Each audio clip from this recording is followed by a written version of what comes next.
It's day 3 of the Jump Rope Exploration Month. Yesterday we did the basic bounce how to, so today you can think of this post as the basic bounce how not to.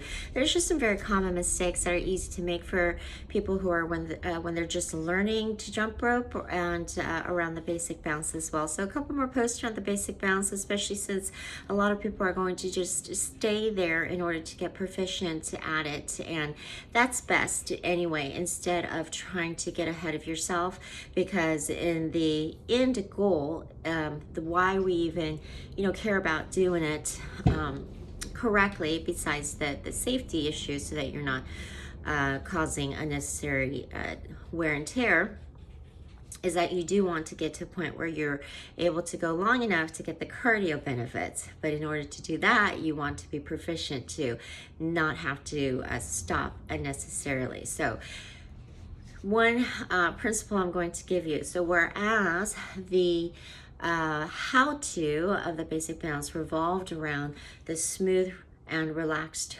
rotation of the wrist and your hand and arm position, but basically it was the rotation of the wrist that was the key to the continuous rotation.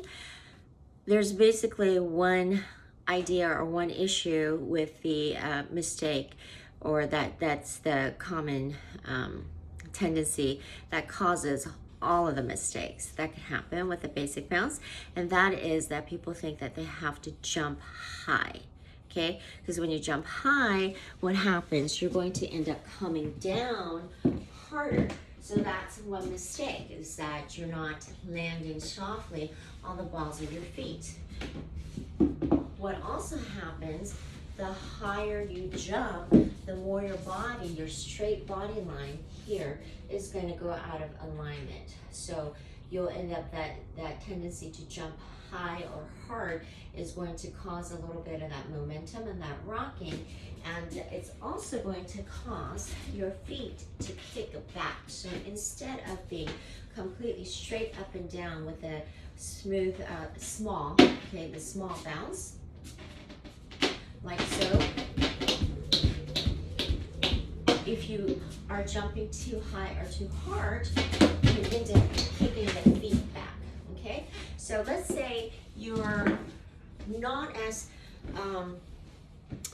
small or bouncy or soft as you could be, but you're still jumping, you're still able to get the rotations in.